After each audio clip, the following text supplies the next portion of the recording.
friends. It's Jessica Honegger, founder of the socially conscious fashion brand Noonday collection. And this is the Going Scared podcast, where we cover all things impact, entrepreneurship, and courage. Today's guest is the entrepreneur of entrepreneurs. I have a conversation with Hugette Montesinos-Rodriguez. She's the founder, editor-in-chief, and creative director for Disfunkshion magazine. We are basically spirit animals. Disfunkshion magazine, it's a dynamic movement designed to exhort every woman under the sun to experience the highest standard of living. And we have this great conversation about what it means to really own your beauty, stand up, and own your voice. The heart behind Disfunkshion and Noonday collection are so similar. And so we really wanted to bring Hugette's story to you today. Also wanted to let you know that Noonday's fall line launches tomorrow, and it is the most beautiful, inspiring collection yet, especially our statement earrings. So today's convo with Hugette continues a special series of shows where we're walking through the chapters of my new book, Imperfect Courage. Go check out the book. The second chapter is called Stand Up, and today we are talking about standing up.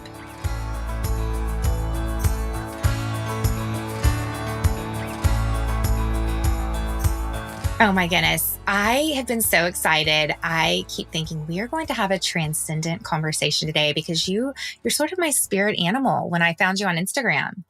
I remember you telling me that, and I felt exactly the same way towards you. I mean, not just your style. Like, I think you wear the style that I really want to wear. Like, your love for pom-poms and tassels, and for layers, and just oh my god, it all on. Like, oh my gosh, this is my soul. This is how my soul dresses. Oh and my then goodness. I love your that. intentionality and just how you speak to your audience. And I've told everyone what you do and what you're up to, but I would love to hear the story behind your story. Tell us a little bit of where you grew up and how did you get to where you are today?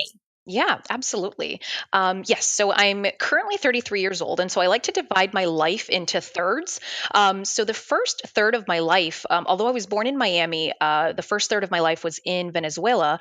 At 1 month old, my mom decided we were going back. So I ended up spending pretty much the first 10 years of my life growing up there. Where in Venezuela? In Maracay. Oh, I lived in Merida for a summer. Oh, no way. Yes. I love Venezuela. I mean, it's so beautiful. It's wonderful. And there's just so much going on right now there. It's really heartbreaking. It is heartbreaking because I went the summer before Chavez. And so it was just a different world. And I want to go back someday. Yeah. And it was unbelievable, just the whole experience there. And I feel like that's where the majority of like my roots and like my juices started to really sort of marinate in like the life that I feel like I was going to live in the future, just because of the way that people live their lives. And it was a much slower pace. And then, around 10 years later, my mom decides to move back to Miami for personal reasons with my dad at the time, and they were getting a divorce and these different things. So I ended up growing up that second portion in Miami, where I went to like middle school and high school and all those developmental years. And then I'd been in Hawaii for the last 10 years of my life. So that's a little bit about where I've lived and kind of the founding locations and roots of my life. But I would say that there's a little bit of the history that I sometimes share openly. Sometimes I don't, just to be sensitive to other people in their lives. But I was previously married. I am currently remarried. So having been married at 21 years old and kind of going through that whole journey was a really huge growth spurt for me. And I would say in a necessarily fast growth spurt. So experiencing that and my father never really being around, but still developing sort of like the love and the compassion for this person that I've never really like understood or been super close to. So there was a lot of like developmental growth in understanding male figures in my life. Yeah. And so just always having this idea of this like superwoman hero, which was my mom, in the form of my mom. And so I think that definitely formed some major foundations of freedom and moving forward, and just this idea that we can do it all. I saw my mom in those years that we were in Miami doing the board after having been a dentist for years in her home country, and basically doing the board exam with a Spanish translation dictionary right next to her. And so Wow. doing this while she was going through a divorce and raising me and doing all these different things. So this idea of like multitasking and multidimensional emotional levels and all these different things that I was able to experience from such a young age, I think have forced this resilience, but also this desire to really impact the lives of women so that they can also experience resilience in the face of difficulty and transcend to the place that I feel God has called them to live in. Yes. I think I resonate so deeply with you and with dysfunction because you have embraced this whole idea of the power of both and, which I talk a lot about in my book. I think we can have this tendency to think in such binary ways that we have to be or people. But Hmm. you have embraced this idea of I can love aesthetics and fashion, Yep. and I can be ambitious and smart, and I can wear crazy pom poms. And so Yep. you're so vibrant and energetic, and you also radiate this sense of groundedness and connectedness, and your roots go deep, but then you also have such a light and a glow about you. So I feel like your magazine really embraces this whole both and. Can you think of other both ands that you sort of bring to your life? Yeah, absolutely. I mean, I feel like the idea of both and is a perfect definition of something that for years I think I've identified as living in the gray area. Mm. And it's the gray area between two extremes, the black and the white, right? So I've never really fit into any of the extremes. And I talk about this a lot on social media, which is especially when it comes to the body. There's so much body talk and body positivity movements now, which are so phenomenal. And I feel like for me, that's actually for many years been a sore and sort of weird spot, even now, because I don't fit into any of the extremes, like not skinny enough to be, fashionable or a style guru, et cetera, or to be this like perfect style icon, and also not curvy enough to be a body positive spokesperson or to be Mhm, sort of like mhm. seen as like this curvy, powerful woman. So I'm in this weird in between. And I'm like, I have embraced what it looks like to live in the in between and to live in the gray area and be completely content and completely satisfied in my identity and in who I am. So I think that would be another example. But I think overall, my life as a whole has always been living in this gray area between Mhm. extremes. So it's something I'm actually very comfortable with, and not that it naturally happens as a comfort level, but it's something that because I've experienced for so many years, I come to terms with being comfortable in it quickly enough. So I bounce back quickly. Yes, Yeah. yes.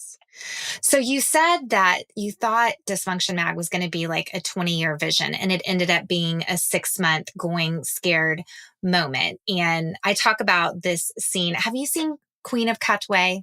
I haven't. Oh my No. gosh. It is this beautiful, beautiful movie.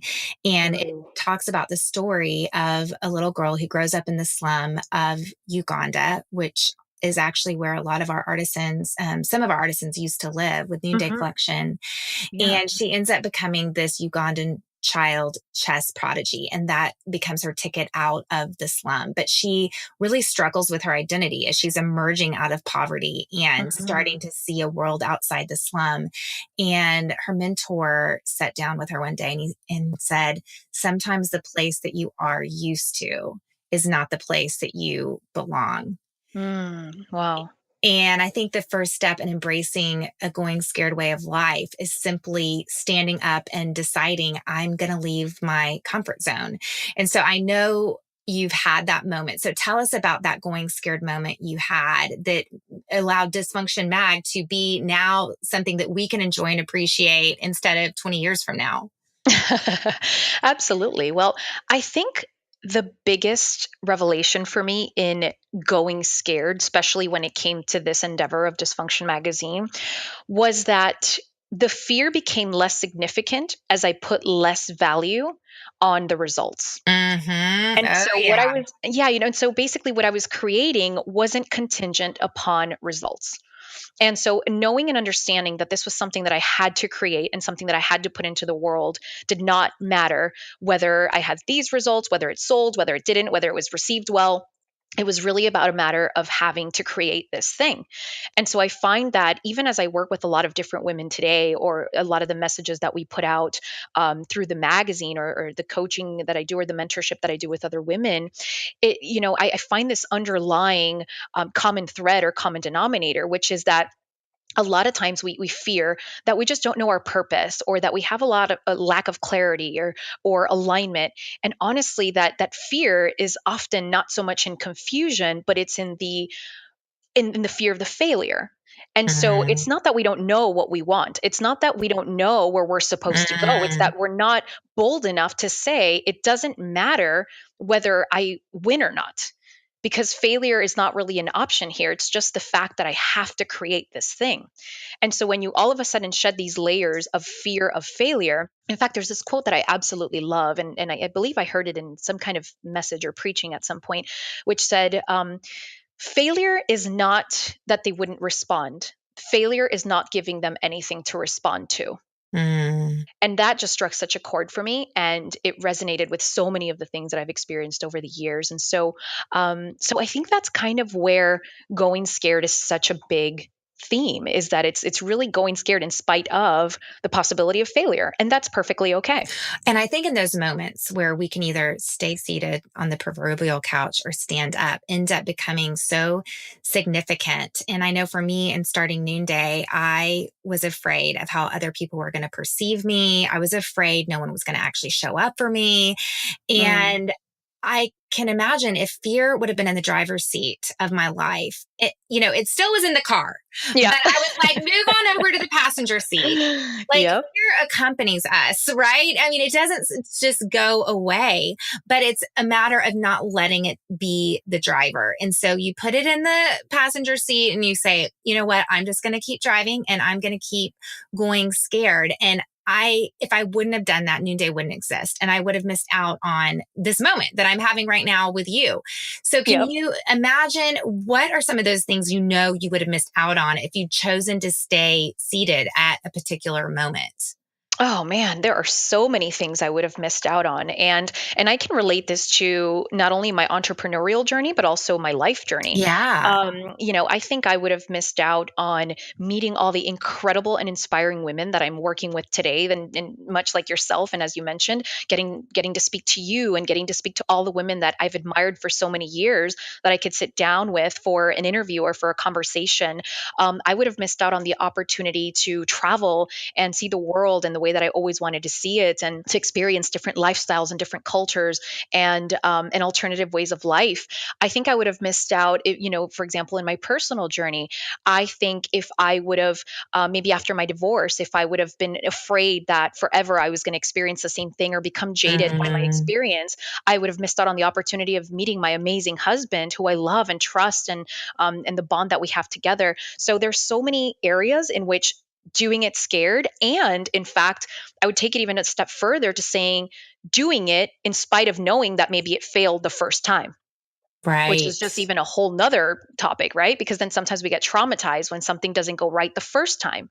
There's times when we do it and we don't know if it's going to fail because it's our first time trying it. But after you've tried it and it didn't go well, or it failed, doing it again and saying, I'm still going to be hopeful that there's another opportunity for me. And so that for me has been revolutionary. So tell us about, because 7 years in, that's so crazy because Noonday started 7 years ago too. So we were Oh, both, wait. see, I'm Yeah. telling you that God was doing on the move Spirit took on the courage. behalf of the Bohemian 7 years That's ago. right. Let me tell you. Tell me how you've had to really practice resilience over the past 7 years and moving forward and continuing to live out this dream. Oh, absolutely. I think resilience is an everyday practice for me, and I would even go as far as saying an hourly practice. Yes.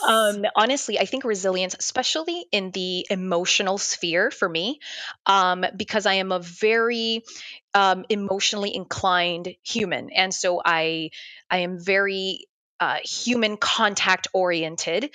And so especially in an era where so much of the communication happens via phones and text and emails, that human contact is so important for me. And so because Hmm. there's so much of that human connection that gets lost in those spheres, whether it's through social media or email, there tends to be almost like a hardening of the heart for Mm, many, and that I don't know if I would say fortunately or unfortunately, hasn't happened for me. So I still become very deeply affected sometimes by, people who are not kind, or who Mm, like sometimes like to do bullying, or some, whatever it may be. And so just that emotional part of me is constantly working in that area of resilience.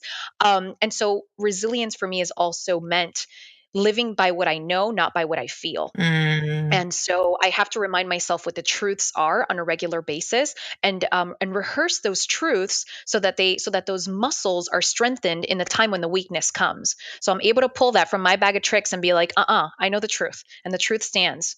And so that, I think, is probably my biggest practice of resilience, would be in the emotional and mental sphere.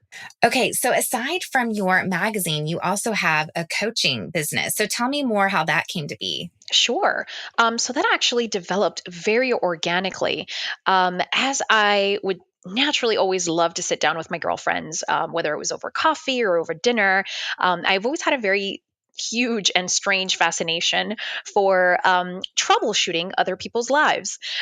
So the way that the coaching or mentoring, I don't know, if I feel really kind of awkward using the word coaching, just because it's so readily used nowadays. But I think I would call it more of like a mentorship that I usually Mm. sort of engage in with different women, and peers. And so it really happened in a very transitional and organic way. And it really just stemmed from my everyday life and just sitting with my friends, basically having chats with them. And it was really interesting because I love sort of putting myself in this sort of like blind spot, and being able to just completely immerse myself in the life of someone else.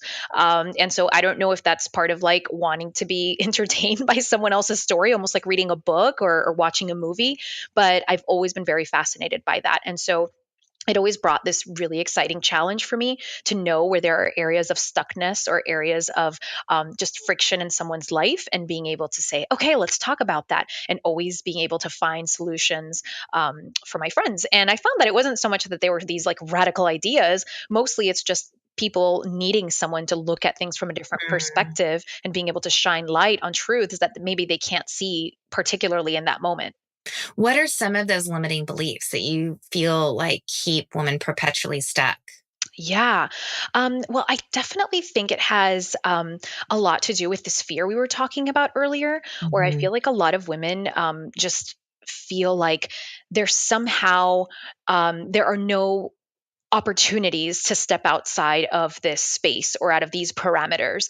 And so it's this idea of either what I'm used to, or what I think is possible based on my surroundings, and based on what I've experienced other people around me do. So I find that more often than not, it's just a simple stepping out of the spectrum, and just being able to look from the top down, like basically like a bird's eye view, and being able to see circumstances. And so I like to use this concept that comes up a lot when it comes to suicide, and we've just been seeing so much of that lately, and just a lot of Mm. depression. And that suicide is typically a an eternal decision for a very temporary problem.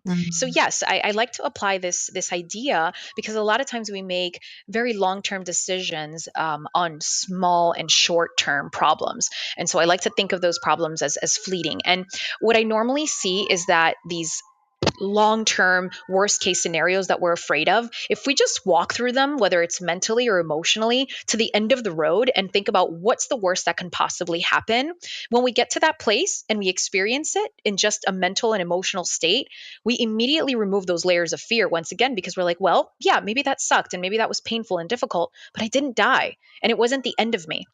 So I like to walk people through that journey, much like sometimes you walk through your ideal life and what your everyday ideal and perfect life would look like. I also like to walk people through what the worst case scenario would look like. And in that space, you're able to all of a sudden shed the fear. So it's a very powerful exercise.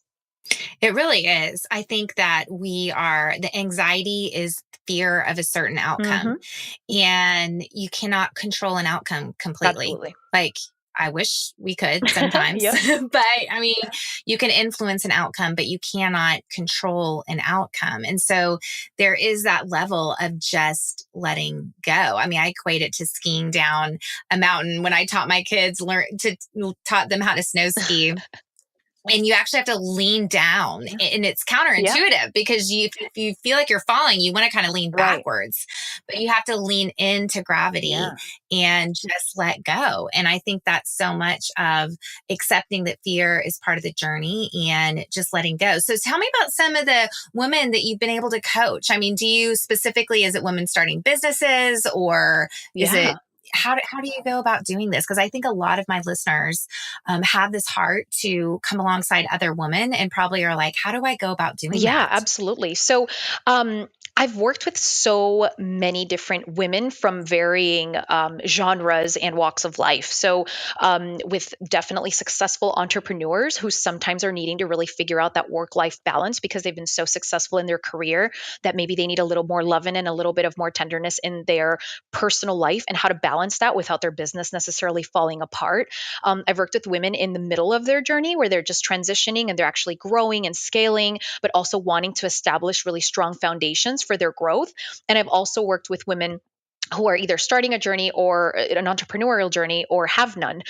So whether they want to have one or don't want to have one. So I work on a holistic level where it includes your personal life, your business and career life, your personal offering, your free time. And so it's an integrated and holistic process where we talk about all the different areas or layers of your life, because as women, we're sort of intertwined like spaghetti. There's no way that you can separate or segment one part of your life from the other. They all interconnect and interrelate. And so when one area is hurting, everything else gets affected. So the growth and abundance in one area doesn't make up for the scarcity in another. And so I like to make sure that the women that I work with are just kind of being filled and tending to all the areas of their life in a balanced manner, which I also like to clarify does not mean having 12 buckets and having them all filled till the brim. That means understanding if you have Mhm. 12 buckets of your life, each season you focus on 3 or 4, and you understand that those are the ones you want to fill to the brim. And then you shift gears. When it's time to recalibrate, maybe 3 or 4 months later, then we reevaluate and say, okay, cool. How are we shifting buckets right now? And what are the 3 or 4 that need to be tended to this season? All right, I have to pop in the conversation really quickly to tell you something that Hugette and Dysfunction Mag and I want to do for you. We're doing a contest, and you can win an early copy of Imperfect Courage plus Hugette's favorite boho inspired styles from our new fall collection. Head on over to my Instagram. That's Jessica Honegger with 2 G's for the details. And now here is the rest of my conversation with Hugette. The going scared moment 6 months after you decided, like, how did you just go about starting a magazine? Like, I don't even know how you go about doing that. Yeah, well, it's actually interesting. The way that it started was also pretty supernatural in nature, because I can't take full credit and say I just like went off and did this thing. Because I was in a journey of just surrendering and trusting God in whatever was next for me. I did know that I already had a deep rooted desire to have a magazine that had all the elements I mentioned before. So when this came about, I just started going crazy and applying at a bunch of magazines in Hawaii. I was living there at the time, but Okay, okay. Hawaii's also not really huge on fashion, or at least it wasn't, when I was living there at the time. And so it was a really interesting experience trying to figure out where opportunities could happen. And there was about 3 magazines at the time. So I applied and only heard back from one of them. And the one that I heard back from was actually in no way, shape, or form really aligned with my aesthetic or anything I was really truly interested in. I just wanted to kind of get my foot in the door.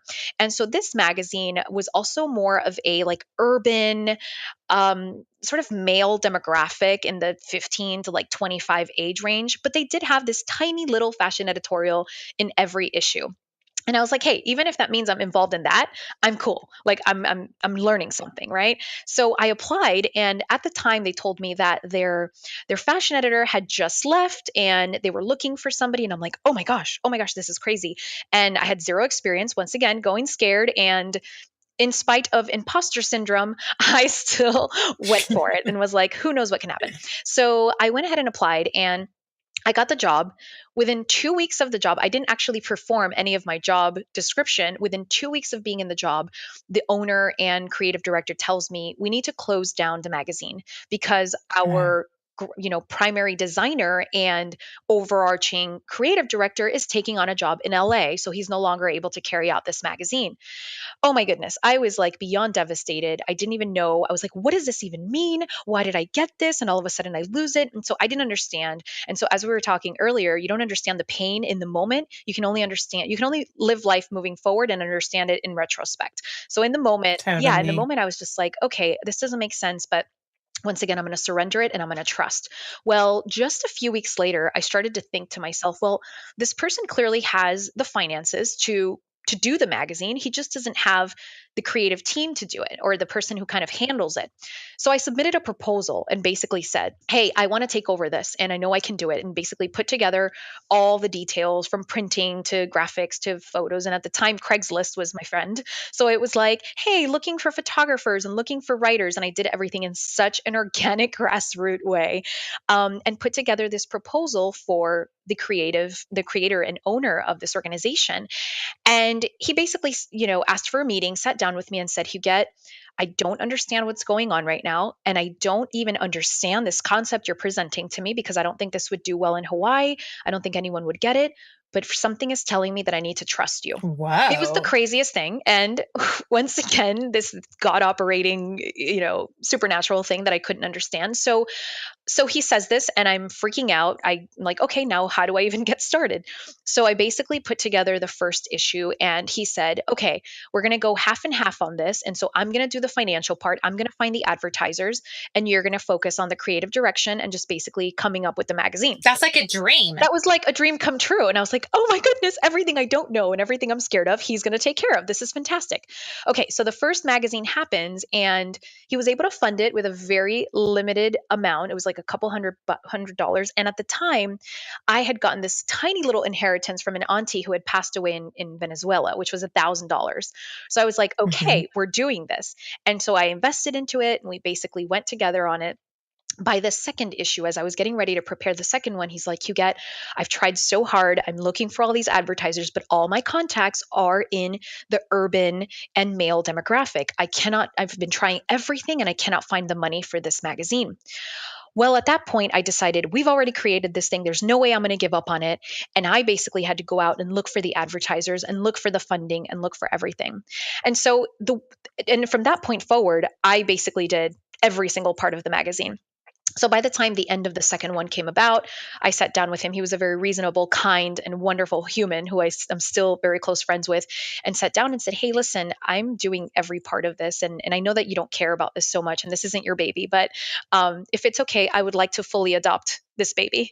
And so, we just completely parted ways, and I did my thing and he did his. But I can't look at this scenario as anything but a placebo that basically forced me into a space of safety so that I would feel like I could do it. And so that's why I say Mm. that I can't take full credit for having completely gone scared from day one, but I feel like surrendering in that faith and in that understanding allowed me to walk through that regardless of the obstacles, and also not giving up on something. But I do feel that person was in my path as some kind of angel that was meant to really facilitate a personal trust in what I could do and in where God was leading me. So, But I also think that's how God operates, because I feel like we step into that unknown and we're not designed to do life right. alone. And I know for me, I was so afraid that no one was going to show up for me. But I think you step forward into that moment of going scared in spite of your Right. fear, and you find there are others there to rise to meet you, Yeah. to help you along the way. Yep. So it still counts, is what I'm Yeah. saying. It totally counts. And so is that Dysfunction Mag then? Was it always called Dysfunction Mag, or where? Yes, it was always called Dysfunction Mag, and the crazy thing is I agree with what you're saying, because if at the point when he tells me, "Hey, there's no magazine anymore," and I would have just been like, "Okay, well, opportunity lost, dream crashed, crushed, or whatever it may be." At that point I said, "Well, you know what? I'm going to create this proposal and I'm going to sit down with him and I'm going to see what he says and I'm going to find out all these resources that I have no clue about." So I think it's always a collaboration with the supernatural. There's still a Mhm, part that we mhm. have to do, and there's still an initiative that we have to take. And then once we take that bold step, then I feel like that's where God holds our hand and it's like, okay, you trusted me, let's do this. So So yeah, it is an absolute collaboration. But yes, it was always called Dysfunction from the beginning, and I named it that way because the organization that he started was called Dis and Dat Media Group. So it was DISNDAT. So that's how I started Dysfunction. I wanted it to somehow make sense with his organization. So that's one of the reasons why I named it Dysfunction Magazine. Okay. So I remember going through 17 magazine. Like I was one of those, like I remember being like 11 years old and flipping through the pages of 17, and I got really obsessed with images that I saw in magazines. And what I remember mainly of magazines as little girl fashion magazines was this sort of unattainable perfection. And I feel like it helped contribute almost to my own like body image issues. But I feel like you are really trying to swim upstream. I mean, you talk about how you are about embracing imperfection and embracing the journey. Would you say that you're being very intentional about disrupting what's been the traditional? I know you said Oh, there was yeah, this. absolutely. From the beginning, the core values of the magazine were to create a counterculture movement. Because part of the reason why I felt dissatisfied with the magazines that existed at the time was that none of them carried all the elements that I found essential.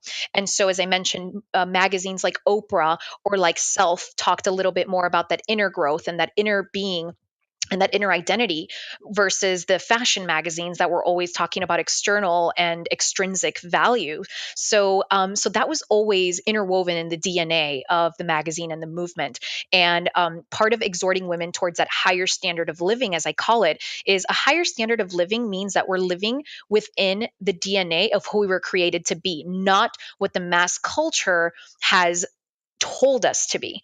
And so that's where there was this dichotomy between a cultural desire versus an unadulterated sort of innate desire. And so whether it comes with our Mhm. identity or the things that we seek in life, it was really kind of getting back to the core of who we really are versus who we are told we are.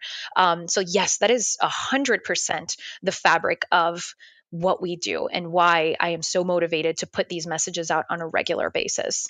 And what inspires you? Like, I mean, we create lookbooks and I'm the chief creative officer of our Mhm. organization. How do you go about getting inspired and dreaming up your content and, your next issue? Absolutely.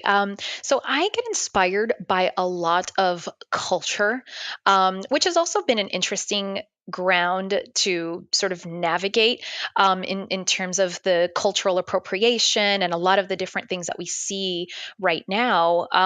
But I definitely get inspired by culture, and I find that there is so much beauty and creativity in the different ways of life. So that's always been a huge pillar. I remember I used to collect and sort of rip out pages from National Geographic and even from art, coffee table art books. And so that's always been one of my primary visual inspirations. I'm also very inspired by music of the 60s and 70s. So I'm a huge like classic rock fan, and I love like Jimi Hendrix and Led Zeppelin, and so that kind of music always puts me in this space of um, I don't know why, but it just makes me feel like I need less in my life. When I think about these Mhm. messages of love and peace, and just people coming together and valuing intrinsic things, I'm I'm met in some kind of in between space between beautiful visual material things, but very minimalistic emotional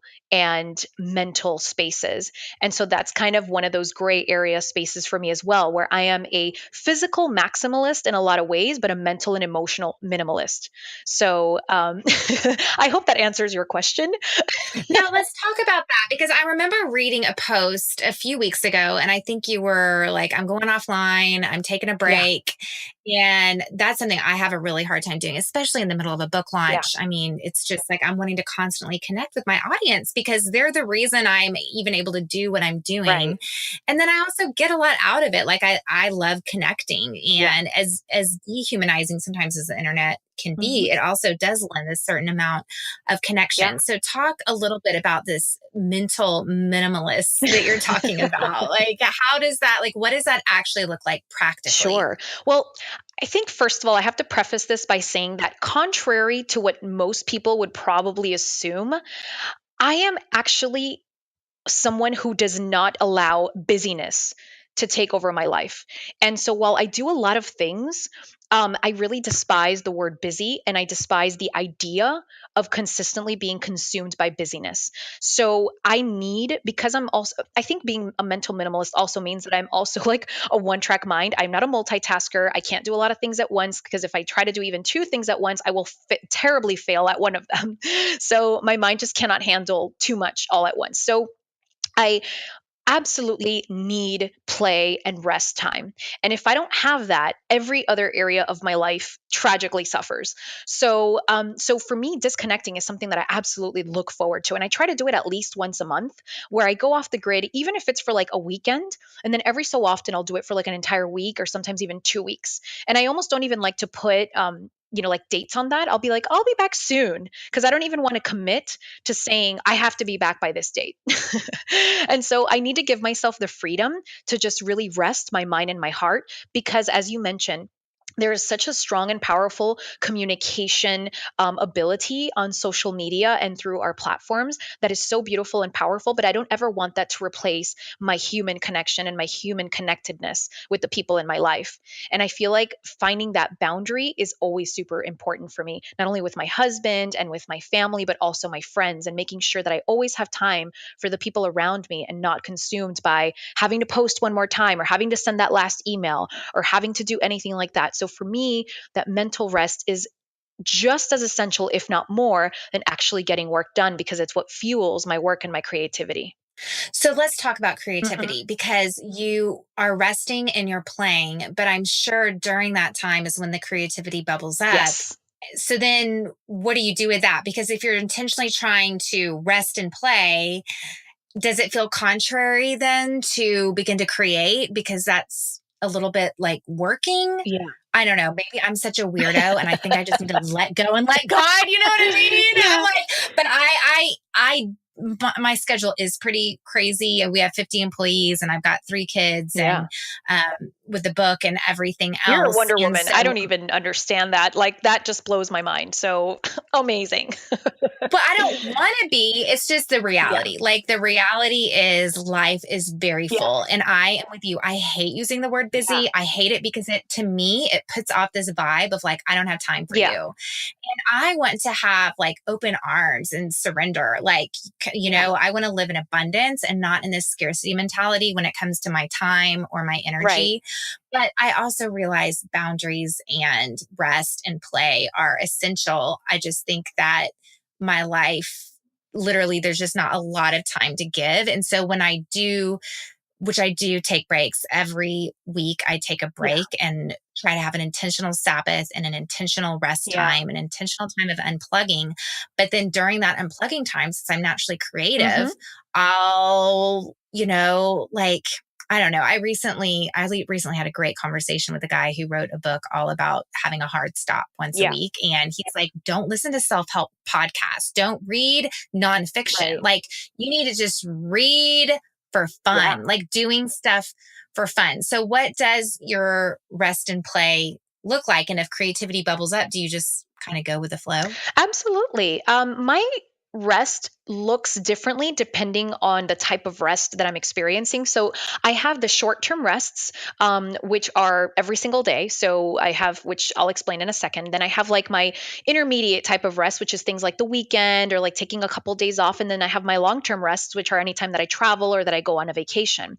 So each rest has its own, I don't want to say set of rules, but it has like its own nature to it, right? So for example, to me, being creative and getting an idea doesn't feel like work. So within the work sphere of the things that I do, I also know the things that I love to do and then the things that I hate to do, but I have to do anyway, because that's just the nature of any wonderful thing that you do. I'm sure even with your children, I don't have any of my own yet. We have our little munchkin, which is my husband's little daughter, but I'm sure even with motherhood, it's the same thing. You're like, I love these parts of motherhood, but you probably hate waking up at 3 o'clock in the morning when your baby needs to be fed. So, I think with everything that we absolutely love, there are parts of it that just are not comfortable or exciting. So I kind of I've had those very well identified.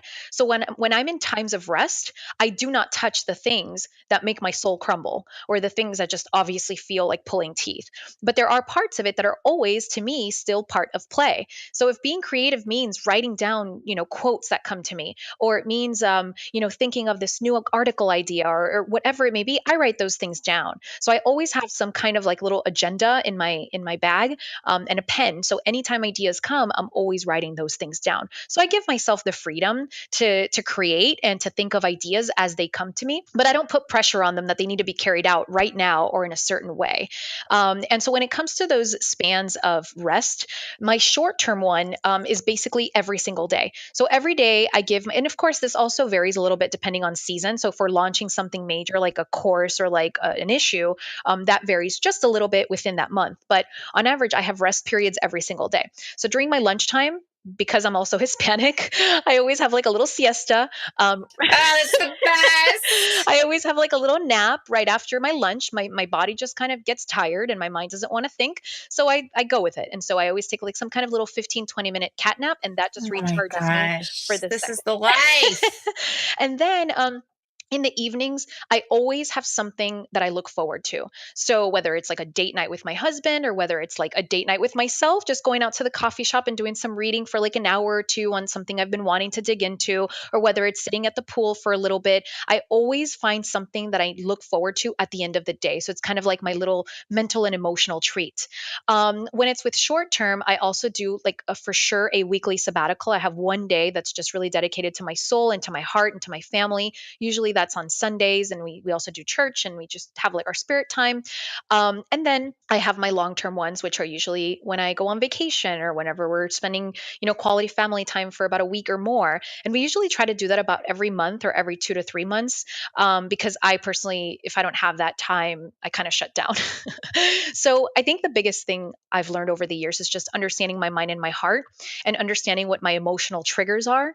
So I know even times of the day when I'm going to feel a little bit more emotional or a little bit more down. I obviously won't schedule anything that is threatening at that time, like a huge promotion that I don't know if it's going to do well or not. I'll try to schedule that in the morning when I'm super, energized or things like that. So over the years, I've learned to work with my tendencies. And I think listening to that, to your voice, to the inner voice of your mind, your heart, your body are very important. And that's one of the things I like to walk a lot of the women through, because that's how you build a successful system for yourself. There isn't one clear cut formula. You have to know and understand yourself to know what kind of life you need to build. Well, and I love that you know and understand yourself and then you're honoring that Yeah. self, because I think a lot of us kind of know what we need, but then we just refuse to stop and give it to Yeah. ourselves. But you're actually listening to yourself and creating a compassionate space in order for that self to live the way God designed for you to live, which is obviously in rest and in play. I mean, you take a nap every day. I mean, I did that when I studied abroad in Mexico and Venezuela, but oh my word, I love it. That might I mean, I change. have to That might say, change when I have babies. I don't know. I mean, I've heard quite a bit of things, so I'm getting mentally and emotionally ready for that at some point. well, I do think, I think that's something I actually majored in Latin American studies in Oh, college. And great. I think I've just always been drawn to the Latin culture because there's like a fun and a vibrancy and Hmm. it's so relational, but there's also a sense that, yeah, people are more valuable than time. Yes. And the siesta lifestyle it's a beautiful Oh, thing. It's a yeah. Oh, beautiful yeah. We work thing. to live. We don't live to work. That is a Yeah, mantra of our culture, no doubt. totally. Totally. Okay. So, if you were to say in 20 years, this is what I want Dysfunction Magazine to have accomplished in the world and in the lives of women, what would it be? Ooh, I would say, wow, in the shortest format, it would be that women would discover their identity so they can ultimately live in absolute freedom. I think that would Hmm. be the underlying message, and that freedom takes on so many numerous forms based on our cultures, our walks of life, our experiences, our traumas, our wins, our failures, but ultimately that we would live in absolute freedom to be led by our spirit, to be led by our natural callings, and be led by the voice of our heart rather than the noise of our culture. I love that. This has been so great for me today. Thank you so much. Tell us one way that you're going scared right now. One way that I'm going scared right now is, to be very objective, I am sitting in front of my computer with my wonderful friend and partner, Stacey, and we're getting ready to launch, for the first time, officially launch Instagram Abundance, which is an online course that I decided to launch. About 6 months ago, and I did a pre-launch that was just sort of a screw it, ship it mode. And now I'm actually putting all the moving pieces together, and we're formulating an actual launch. So I am scared crapless of what the results are going to be, but you know what? I really don't care, and I'm trusting and moving forward anyway. Hugette and I's conversation was such a great example of what it looks like to stand up. To stand up, go for what you love, and keep searching. Remember, the path to success is not straight. It's circular. So just get going, girl. And don't forget, head on over to my Instagram at Jessica Honegger, that's 2 G's, for a chance to win an early copy of Imperfect Courage, plus Hugette's favorite boho-inspired styles from our new fall collection. Trust me, you are going to want what she picked out. I'll see you next time on the episode of Going Scared. Our music for today is by my good friend Ellie Holcomb. Going Scared is produced by Eddie Kolfholtz, and I am Jessica Honegger. Until next time, let's take each other by the hand and keep going scared.